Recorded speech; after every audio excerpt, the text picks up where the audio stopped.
Class. तो आज हम लोग बात करने वाले हैं प्रिकॉशंस के बारे में। जो स्टीम इन्हेलेशन है, स्टीम इन्हेलेशन में कौन कौन सी कह सकते हैं सावधानियां बरतनी चाहिए।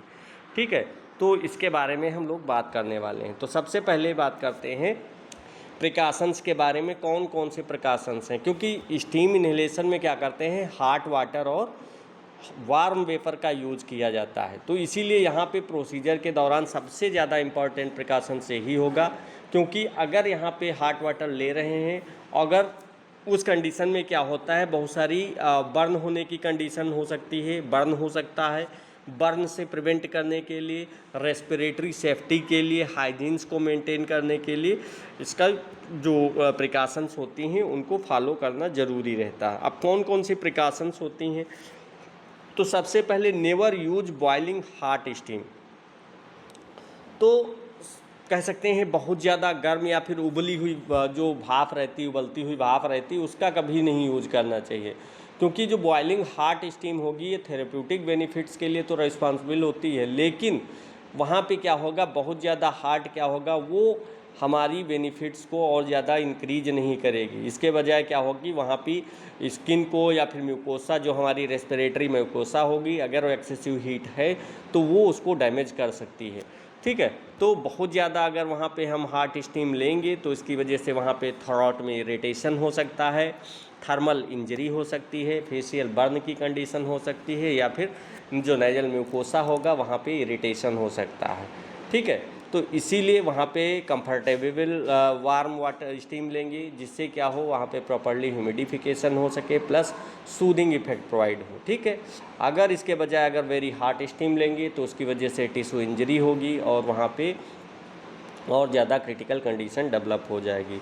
सेकेंड है, do not place the face too close to the steam source. तो दूसरा पेशेंट का जो फेस होगा वो भी ऐसा नहीं है स्टीम सोर्स के बहुत ज़्यादा पास ले आए। ठीक है, तो इसकी वजह से भी वहाँ पे बर्न का रिस्क रहता है। ठीक है, तो पेशेंट का जो फेस होगा वो स्टीम आउटलेट के बहुत ज़्यादा क्लोज कांटेक्ट में नहीं होना चाहिए, उससे एक दूरी पे रखना चाहिए। ठीक है, जिससे क्या जो नोज़ है, माउथ है या फेशियल स्किन है, जो वो चीज़ें उस पर कोई ड्रॉबैक कह सकते हैं, उस पर कोई ऐसा नहीं एक्सेसिव हीट की वजह से वो बर्न का रिस्क वहाँ पे बढ़ जाए।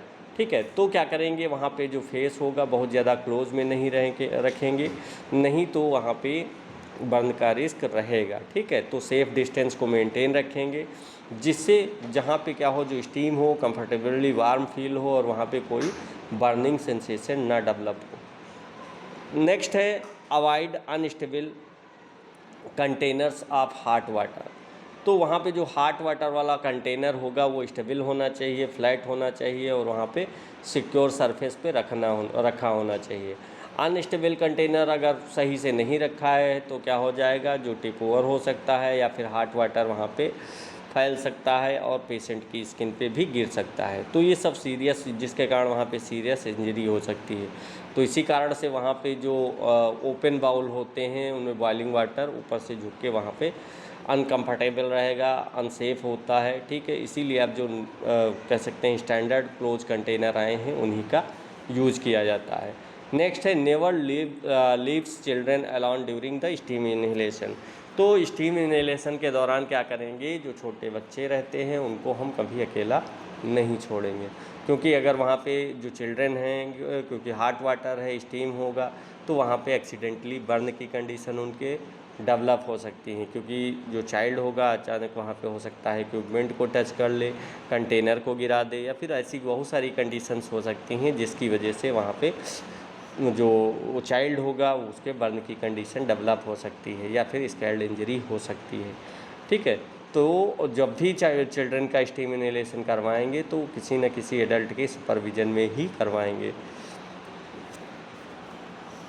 नेक्स्ट है, stop the procedure if dizziness और ब्रीदिंग डिफ़िकल्टी अकर्स। अगर वहाँ पे स्टीम इनहेलेशन के दौरान अगर कोई भी dizziness, weakness, breathing difficulty, chest tightness, तो ये सारे सिम्टम्स अपीयर होते हैं, वहाँ पे कुछ भी कह सकते हैं अनकंफर्टेबल, वहाँ पे थोड़ा भी पेशेंट को अनकंफर्टेबल होता है, फील होता है, उसको डिस्कम्फर्ट होता है, तो उस कंडीशन में क्या करेंगे, प्रोसीजर को हम कंटिन्यू नहीं करेंगे। उसको वहाँ पे जैसे ही पेशेंट को डिजीनेस होगी वहाँ पे स्टीम को हम स्टॉप कर देंगे प्रोसीजर को, जिससे क्या हो जाएगा, पेशेंट वहाँ पे, पेशेंट की सेफ्टी ज़रूरी रहती है, पेशेंट सेफली वहाँ पे रिलैक्स करेगा। जब तक कि उसकी कंडीशन नॉर्मल ना हो जाए तब तक हम नहीं देंगे। ऐसे ही चाहे वो स्टीम ब्रीदिंग डिफ़िकल्टी की कंडीशन है, अगर मान लिया ब्रीदिंग डिफ़िकल्टी हो रही है तो हम क्या करेंगे, वहाँ पे स्टीम को स्टॉप कर देंगे और वहाँ पे फ्रेश जो कंफर्टेबल एनवायरनमेंट होगा वहाँ पे उसको पेशेंट को ले जाएंगे,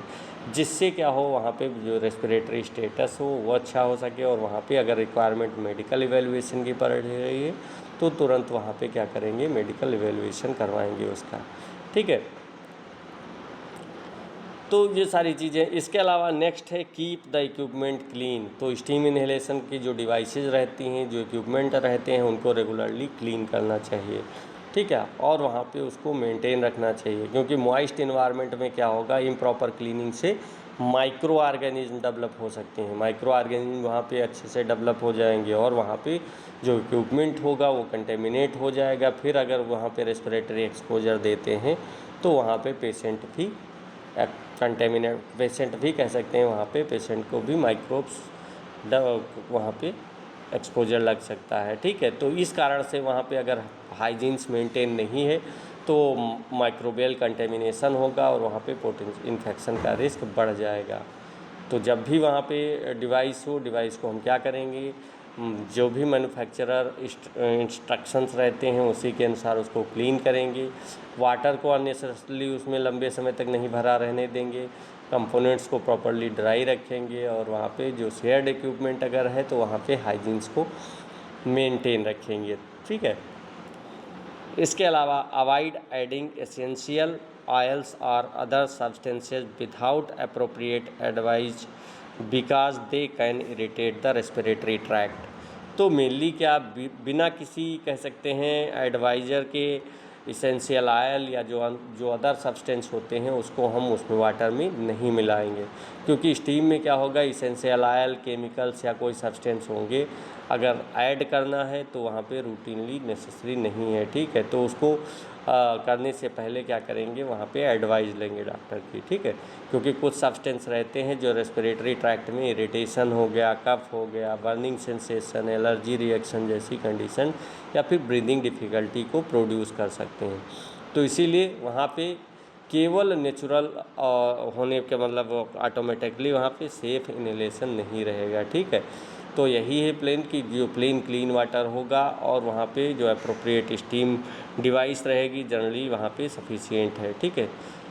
कोई भी उसमें एडिशनल सब्सटेंस का यूज़ नहीं करेंगी। अगर यूज करते हैं तो उससे पहले अप्रोप्रिएट कोई प्रोफेशनल एडवाइज़र होगा उससे एडवाइस लेंगे, ठीक है। ख़ास करके जो चिल्ड्रेंस रहते हैं या फिर जो ओल्ड एज इंडिविजुअल्स रहते हैं, ओल्ड एज पर्सन्स रहते हैं या फिर ऐसे पर्सन जो सेंसिटिव होते हैं, ठीक है। तो उनमें हम पहले एडवाइस लेंगे, एडवाइस लेने के बाद वहाँ पे कोई इसेंशियल चीज़ उसमें हम या कोई भी सब्सटेंस हम उसमें ऐड करेंगे, ठीक है। नेक्स्ट है steam inhalation should not delay medical evaluation. तो स्टीम इनहेलेशन के कारण वहाँ पे हम क्या करेंगे, मेडिकल ट्रीटमेंट में डिले नहीं करेंगे, क्योंकि मैंने बताया भी था कि स्टीम इनहेलेशन एज ए कह सकते हैं सपोर्टिव हम थेरेपी के रूप में यूज़ करते हैं। बाकी पर्सन को वहाँ पे मेडिकल ट्रीटमेंट की रिक्वायरमेंट रहती है, ठीक है। तो ये सपोर्टिव मेजरमेंट है, ना कि वहाँ पे डिजीज़ को क्योर करने का कोई ट्रीटमेंट, ठीक है। तो रेस्पिरेटरी डिजीज़ अगर काज हुई है, वहाँ पे जो सिम्टम्स हैं अगर सीवियर हैं या फिर वहाँ पे बढ़ रहे हैं सिम्टम्स, तो हम स्टीम लेकर मेडिकल इवैल्यूएशन को पोस्टपोन नहीं करेंगे, ठीक है। वार्निंग सिम्टम्स यही है कि जो सीवियर या फिर रोजिंग ब्रीदिंग डिफ़िकल्टी हो सकती है, सिग्निफिकेंट चेस्ट पेन हो सकता है, ठीक है, कन्फ्यूजन या फिर अल्टर्ड अनकॉन्शियस की कंडीशन हो सकती है, सीवियर वीकनेस हो गया, परसिस्टेंट हाई फीवर, कफिंग और या फिर रैपिड डिस्ट्रोरेशन की कंडीशन होगी। तो जो ऐसे भी सिम्टम्स अगर अपीयर होंगे तो प्रॉम्प्ट मेडिकल असेसमेंट लेंगे, ठीक है। उसके बिना वहाँ पे हम ट्रीटमेंट नहीं करेंगे। तो एज अगर स्टीम की बात की जाए, steam inhalation as a supportive device है, ठीक है, सपोर्टिव थेरेपी है, रिलीफ के लिए किया जाता है, ना कि वहाँ पे कंप्लीट मेडिकल ट्रीटमेंट के लिए, ठीक है। तो कंप्लीट मेडिकल ट्रीटमेंट के लिए नहीं करते हैं, ठीक है। तो ये प्रिकॉशंस थे मैंने बताया, ठीक है। तो ये प्रिकॉशंस हम करेंगे। तो यहाँ पे बहुत सारी चीज़ें हैं। तो सबसे पहले मैंने बताया था इसमें क्या करेंगे, हीट वहाँ पे अब पेशेंट के एडाप्टेबिलिटी, पेशेंट के टॉलरेंस के अनुसार वहाँ पे हीट लेंगे। डिस्टेंस फेस को बहुत ज़्यादा क्लोज नहीं करेंगे, और जो वहाँ पे पॉट लिया गया, जो इंस्ट्रूमेंट लिए गए हैं उनको उनकी स्टेबिलिटी अच्छी होनी चाहिए। ऐसा नहीं कंटेनर लुढ़क गया और वहाँ पे जो वार्म वाटर था वो गिर गया, ठीक है। और अगर बच्चों में कर रहे हैं तो उनको अकेला नहीं छोड़ेंगे, किसी के सुपरविज़न में करेंगे, ठीक। अगर पेशेंट को कोई डिफ़िकल्टी हो रही है, ब्रीदिंग डिफ़िकल्टी हो गई, डिजीनेस जैसी कंडीशन डेवलप हो रही हैं, तो हम प्रोसीजर को तुरंत स्टॉप कर देंगे। इसके अलावा इक्विपमेंट को क्लीन रखेंगे, अननेसेसरी कोई चीज़ उसमें ऐड नहीं करेंगे, जैसे एसेंशियल ऑयल्स हो गए और भी जो मेडिसिन्स होंगी उनको हम बिना किसी एडवाइज़ के नहीं उसमें ऐड करेंगे, ठीक है। और सीवियर अगर सिम्टम से पेयर हो रहे हैं तुरंत मेडिकल ट्रीटमेंट करेंगे, उसमें कोई डिले नहीं करेंगे, ठीक है। तो ये प्रिकॉशंस थे। अब हम लोग बात करने वाले हैं एडवांटेज के बारे में, कौन कौन से एडवांटेज होते हैं। तो सबसे पहले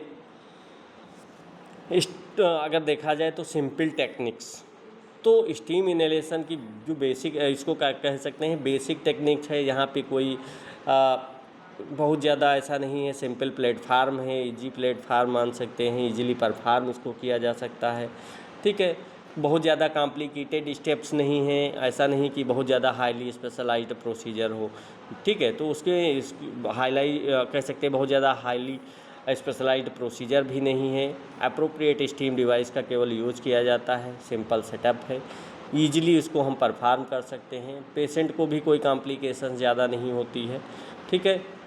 अगर कॉम्प्लिकेशंस में केवल टेम्परेचर और बर्न की सेफ्टी रखेंगे तो उसको कोई और ज़्यादा कॉम्प्लिकेशंस नहीं होगी। नेक्स्ट है रिलेटिव इनएक्सपेंसिवली, तो स्टीम इनहेलेशन बेसिक रिक्वायरमेंट जैसे क्लीन वाटर और सुटेबल स्टीम डिवाइसेस का ही यूज़ किया जाता है, तो ये सब कैसे हैं, इनएक्सपेंसिव हैं, ठीक है। तो और इसमें कोई अदर कह सकते हैं सपोर्टिव रेस्पिरेटरी मेजर्स नहीं रिक्वायरमेंट होती है, लो कास्ट ऑप्शन हो सकता है, ठीक है। इक्विपमेंट की ज़्यादा कोई कास्ट भी नहीं होती है, लो कास्ट रहती है, इनएक्सपेंसिव होता है, मतलब वहाँ पे केवल बॉइलिंग वाटर यूज किया जाता है और वहाँ पे एक ही इक्विपमेंट होता है, ठीक। इसके अलावा provides moisture to the respiratory tract. अब स्टीम इनहेलेशन का सबसे इम्पॉर्टेंट अगर फिजियोलॉजिकल एडवांटेज की बात की जाए तो क्या है, इसमें वार्म मॉइस्ट वेपर यूज किया जाता है जो कि हमारे रेस्पिरेटरी म्यूकोसा को ह्यूमिडिफाई करने के लिए रिस्पॉन्सिबल होता है, ठीक है।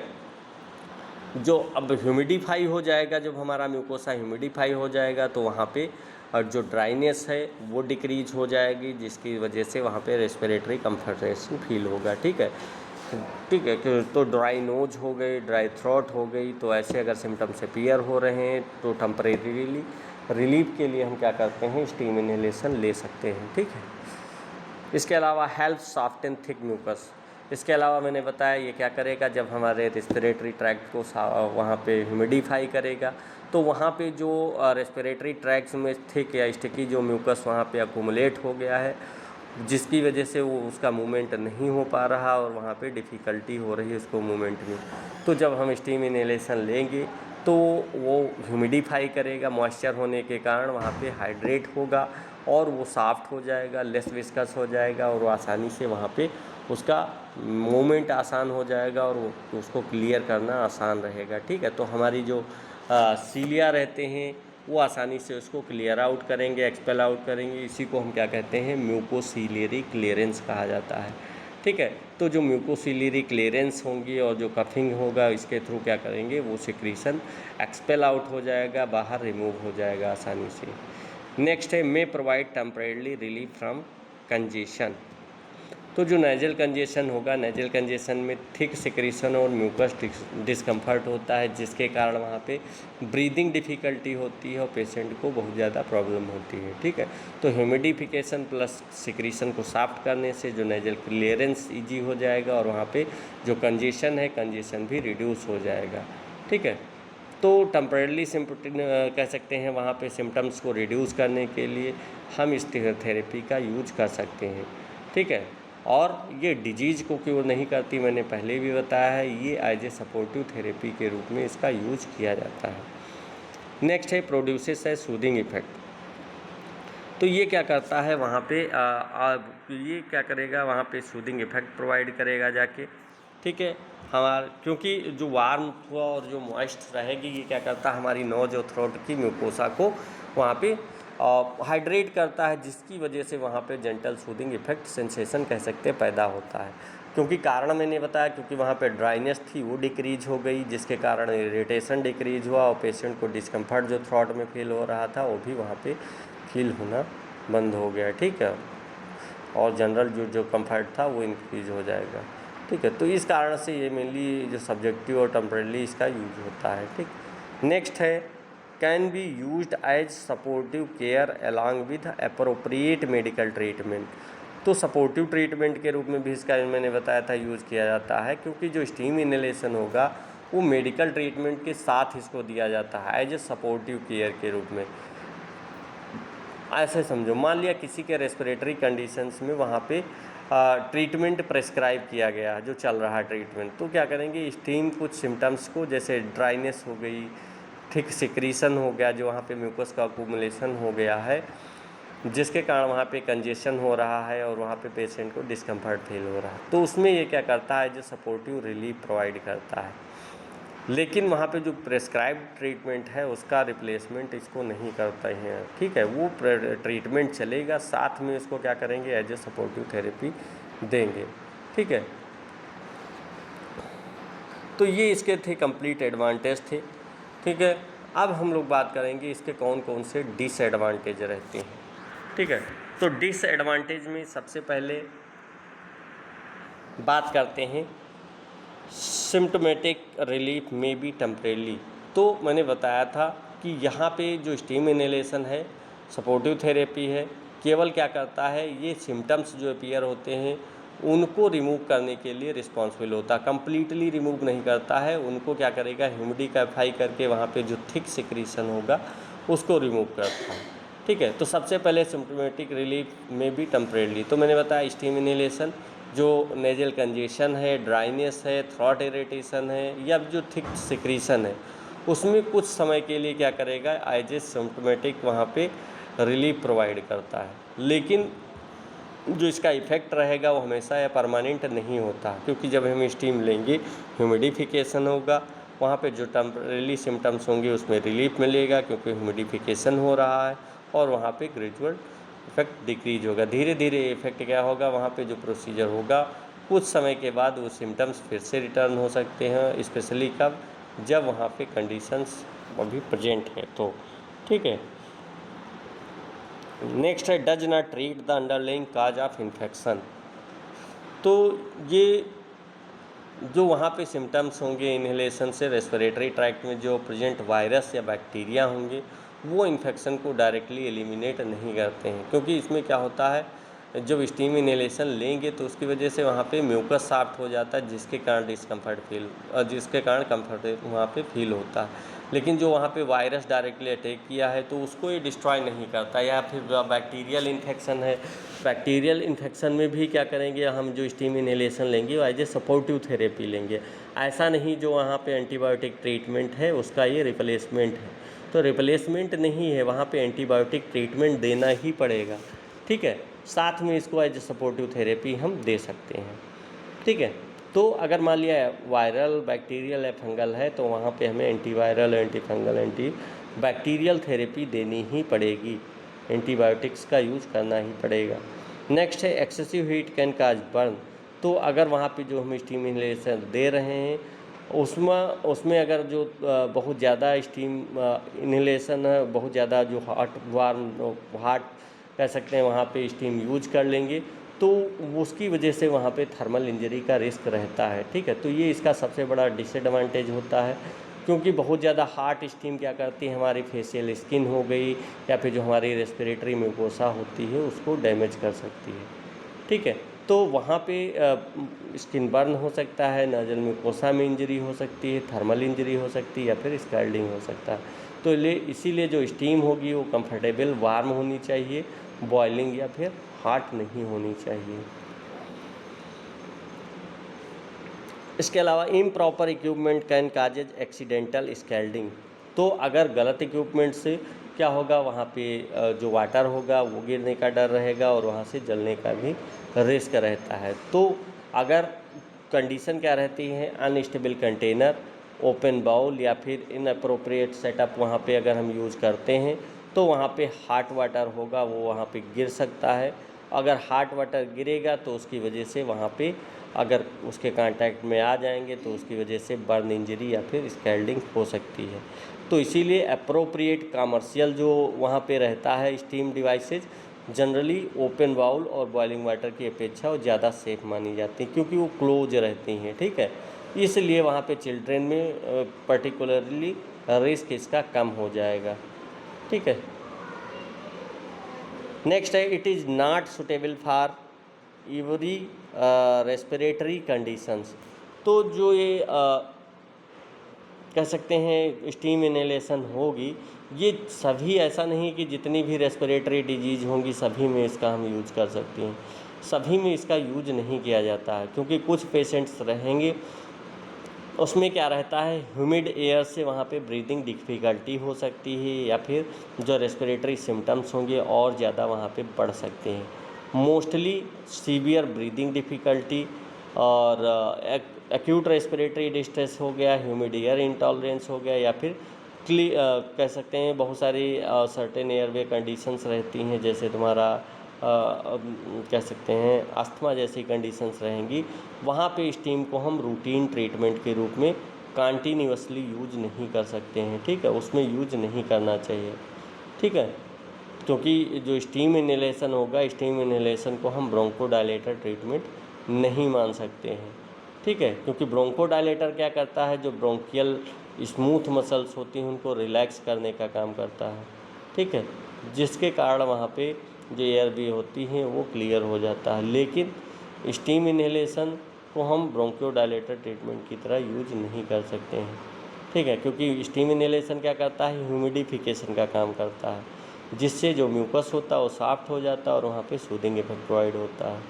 तो अस्थमा में मैंने बताया steam inhalation as a contraindicated है, वहाँ पे क्या यूज किया जाता है, ब्रोंकोडायलेटर या फिर अप्रोप्रिएट मेडिकल मैनेजमेंट का रिप्लेसमेंट हम इसको नहीं मान सकते हैं, ठीक है। यहाँ पे केवल हम ब्रोंकोडायलेटर का यूज़ करेंगे और इसमें क्या करेंगे, वहाँ पे इसमें हम इसका यूज़ नहीं कर सकते हैं।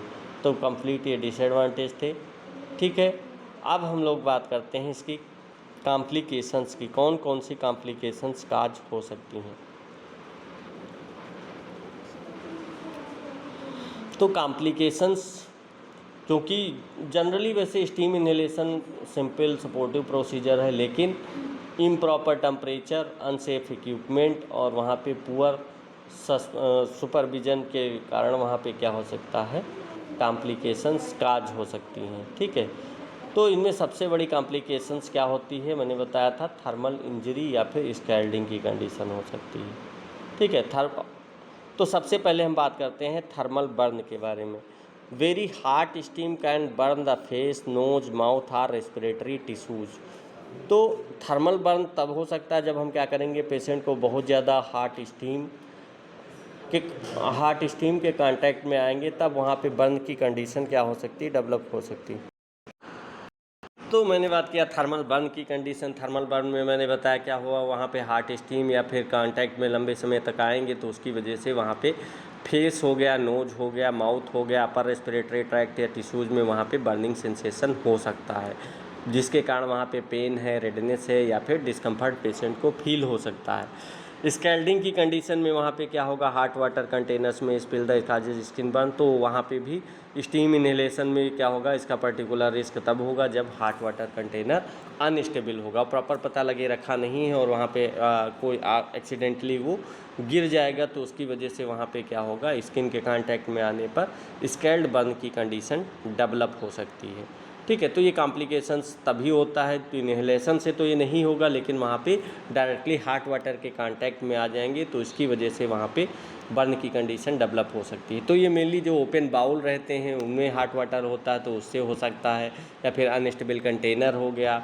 चाइल्ड रहता है, ठीक है, वो अगर उसके निकट पहुँच गया जो इक्विपमेंट रखा हुआ है, या फिर पुअर सुपरविजन में, प्रॉपर सुपरविजन में नहीं कर रहे हैं, तो वहाँ पे क्या होगा, ये कंडीशन, स्कैल्डिंग की कंडीशन डेवलप हो सकती है। एयरवे इरिटेशन में मैंने बताया क्या होता है, जो रेस्पिरेटरी एयरवे रहेगा वहाँ पे इरिटेशन का सबसे बड़ा कारण क्या रहता है, जो वाटर रहेगा बहुत ज़्यादा हॉट होगा, स्टीम होगा वो बहुत ज़्यादा हॉट होगी, तो उसकी वजह से भी क्या होगा वहाँ पे। वैसे तो नॉर्मल कंडीशन में स्टीम क्या करती है, रेस्पिरेटरी म्यूकोसा को ह्यूमिडिफाई करना, सूदिंग इफेक्ट प्रोवाइड करना, लेकिन बहुत ज़्यादा हॉट होगा तो इसका साइड इफेक्ट नेगेटिव पड़ेगा, ठीक है, अपोजिट इफेक्ट पड़ जाएगा। वो वेरी हॉट वाटर अगर हम लेते हैं, हार्ड वेपर होगा, जिसकी वजह से वहाँ पे म्यूकोसा में इरिटेशन होना शुरू हो जाता है, ठीक है, क्योंकि वहाँ पे जो एक्सेसिव हीट होगी तो रेस्पिरेटरी म्यूकोसा में इरिटेशन होगा और वहाँ पे कफ या बर्निंग जैसे सिम्पटम्स अपीयर हो सकते हैं पेशेंट में, ठीक है। तो और इसके अलावा डिजीनेस की कंडीशन में तो कुछ ससेप्टेबल वहाँ पे रहते हैं पर्सन, जिनमें क्या होता है वहाँ पे एक्सेसिव हीट एक्सपोजर के कारण डिजीनेस या फिर हेडेक जैसी कंडीशन डेवलप हो सकती है। तो हीट एक्सपोजर से पेरीफेरल ब्लड वेसोडाइलेशन होता है। पेरीफेरल ब्लड वेसोडाइलेशन मतलब हमारी जो ब्लड वेसल्स होंगी, पेरीफेरल ब्लड वेसल्स होंगी, वो डायलेट होंगी, ठीक है, लेकिन कुछ इंडिविजुअल्स रहेंगे उनमें जो ब्लड प्रेशर रहता है वो टेम्परेली बहुत ज़्यादा डिक्रीज कर जाएगा वेसोडाइलेशन काज होने के कारण। अगर एक पेरीफेरल वेसोडाइलेशन होगा, ब्लड वेसल्स वहाँ पे डायलेट होंगी और उनका ब्लड फ्लो, ब्लड पूलिंग कह सकते हैं, ब्लड प्रेशर कह सकते हैं, वो डिक्रीज कर जाएगा, जिससे वहाँ पे जो सेरिब्रल परफ्यूजन होगा वो भी रिड्यूस हो जाएगा और वहाँ पे डिजीनेस या फिर लाइट हेडनेस की कंडीशन डेवलप होती है, ठीक है। इसके अलावा प्रोलॉन्ग्ड हीट एक्सपोजर से या इनएडिक्वेट हाइड्रेशन से भी वहाँ पे डिस्कम्फर्ट फील हो सकता है, ठीक है। तो अगर पेशेंट को डिजीनेस डेवलप हो रहा है तो तुरंत हम स्टीम इनहेलेशन स्टॉप कर देंगे, पेशेंट को सेफली हम बिठाएंगे, उनको रिलैक्स करने के लिए बोलेंगे, फ्रेश कंफर्टेबल एनवायरनमेंट प्रोवाइड करेंगे जिससे पेशेंट की कंडीशन में वहाँ पे सुधार हो सके, ठीक है। पेशेंट को तुरंत वहाँ पे खड़े होने से या फिर चलने से रोकेंगे, क्योंकि वहाँ पे गिरने का रिस्क बढ़ जाएगा, ठीक है। तो इस कारण से तो ये सारी चीज़ें थी। अब हम लोग नेक्स्ट क्लास में बात करेंगे इसकी मैकेनिज़्म के बारे में। आज इतना ही रखते हैं, बाकी नेक्स्ट क्लास में। इसके अलावा अगर आप अपना मेडिकल स्टोर चला रहे हैं और उसे फार्मा क्लिनिक में चेंज करना चाहते हैं तो आपके लिए बेस्ट है टेलीमेडिसिन कोर्स, ठीक है। टेलीमेडिसिन कोर्स 1 ईयर का कोर्स रहता है। इसमें आपको बताया जाएगा कैसे आप अपने मेडिकल स्टोर को वहाँ पे कारपोरेट मेडिकल स्टोर से बेहतर कर सकते हैं और एक हेल्थ केयर इकोसिस्टम को डेवलप कर सकते हैं, ठीक है। तो इसमें आप अपने इसमें रहता क्या है, इसमें जो डॉक्टर्स होते हैं, जो स्पेशलिस्ट डॉक्टर हो गए, वो भी आपसे ऑडियो वीडियो कॉल पे कनेक्ट हो सकते हैं और पेशेंट से रिलेटेड अगर कोई क्यूरी है या फिर क्वेरी हो गई या फिर कोई टेस्ट करवाया है उससे रिलेटेड क्वेरी है, ओवरऑल आप उससे पेशेंट के बारे में या कोई डिजीज़ के बारे में या किसी भी चीज़ के बारे में डायरेक्ट डिस्कशन उनसे कर सकते हैं। पेशेंट की कंडीशन बता करके उनके बारे में डिस्कशन कर सकते हैं, टेस्ट के बारे में डिस्कशन कर सकते हैं, इन चीज़ों के बारे में उनसे बात कर सकते हैं, ठीक है, और कंप्लीट एडवाइस उनसे ले सकते हैं, ठीक है। अगर इस कोर्स के फ़ीस की बात की जाए तो इसकी फ़ीस होती है 25,000 रुपीज़, ठीक है। तो अगर आप ये कोर्स करना चाह रहे हैं, ठीक है, तो आप हमारे दिए गए नंबर पे कॉल कर सकते हैं और इसके बारे में डिटेल जानकारी ले सकते हैं। ओके क्लास, तो आज हम इतना ही रखते हैं। नेक्स्ट क्लास में हम लोग पढ़ेंगे मैकेनिज्म ऑफ एक्शन के बारे में और इम्पॉर्टेंट क्लिनिकल कॉन्सेप्ट के बारे में, ठीक है। लास्ट टॉपिक है, बस ये ख़त्म हो गया। आज इतना ही, बाकी नेक्स्ट क्लास में। Okay class.